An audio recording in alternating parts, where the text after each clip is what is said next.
The Need for Speed series is one of my favorites. Underground, Most Wanted, Carbon, and Heat. This franchise has had a massive impact on my love for racing games. I already tackled the police side of this game with the Nuzlocke style challenge. That was brutal. But today we're doing the other half, the longer half, the more stressful half. This is the racer side of the Nuzlocke challenge run. Let's get into the rules before we get into the video. Just like before, this is a Nuzlocke run. If I lose an event, car used in that event is considered dead and can no longer be used for the rest of the run. This rule alone makes Hot Pursuit incredibly intense because certain events are tied to a specific car. If you lose one of those, that's an instant run restart. Next, I crank up the difficulty even more and must earn gold medals only. Bronze and silver medals might as well not exist. If I don't get gold, the car is lost and the run is in danger. The goal is to complete the entire racer campaign. Unlike the police side, which clocks in at about 60 missions, the racer side is much longer, roughly 80 events total. This turns the challenge into an endurance test rather than a short burst of chaos. Lastly, glitches and or exploits are allowed. The game lets me do something dumb, I'm probably gonna do it. That out of the way, let me explain how the racer side actually works. The police campaign is about control, racer campaign is about survival. Racers have 4 main event types. Standard races are exactly what you would expect. Finish first while avoiding traffic, managing boosts, and dealing with police interference. Time trials. Time trials strip away opponents and focus purely on execution, memorization, and clean driving. One mistake can ruin an entire run. Duels are one-on-one battles, with whomever reaches the finish line first getting all the glory. And then there are hot pursuits. Racer hot pursuits are pure stress. You're not trying to stop anyone, you're trying to escape. Multiple cops, roadblocks, helicopters, spike strips, EMPs, everything is designed to slow you down, or end the run entirely. You win by finishing the race, that's it. Instead of helicopters and roadblocks, racers get tools like turbo, jammers, spike strips, and EMPs. Turbos is your lifeline. Managing it properly is the difference between escaping and getting boxed in. Jammers are crucial in later events to block lock-ons, helicopter, spike strip deployment, and so on. Spike strips can save you in a pinch, and EMPs give you just enough breathing room when things get overwhelming. Compared to police, the racer side felt far more fragile. You don't have backup,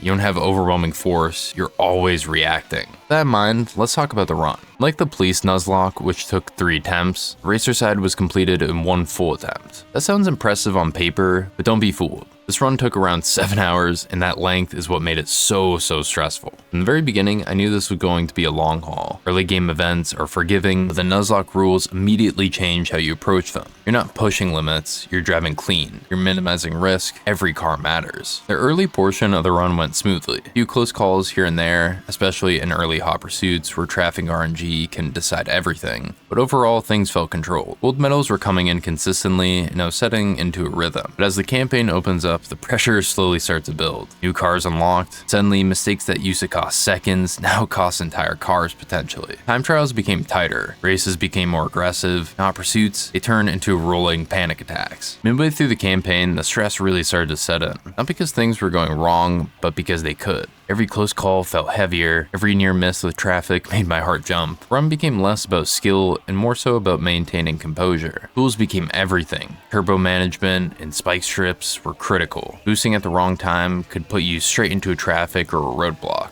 Jammers saved me more times I can count, especially in longer pursuits where helicopters refuse to leave me alone. Now, unlike the police side, there's no safety net. If you mess up, that's it. By the late game, the racer campaign turns into a true endurance challenge. Cars are insanely fast, cars are hyper aggressive, and mistakes are punished instantly. What makes this worse is that by this point, you're tired. At this point, I was locked in for hours and there was just no margin for error. Hot pursuits in particular were suffocating. Long routes, high speed, and relentless police pressure, and every second felt stretched. There were moments where I was one hit away from losing everything, knowing that added an entirely different layer of tension. Time trials also became terrifying. No opponents, no chaos, just me, the road, and the clock. And as I kept going through, the window became shorter and shorter. They kept pushing you to do better, so it was just that much more stressful. Despite all of this, the run held together. No cars were lost in the entire run. No catastrophic failures, just consistent, careful driving, and a lot of self-control. As the final events played out, I could feel the finish line approaching, not just in the game, but mentally. The relief of knowing I was close to completing the racer Nuzlocke was massive. When the final race ended and the campaign completion message popped up, it felt different from the police victory. Police was adrenaline, pumping, and chaos. Racer was exhaustion and relief. And honestly,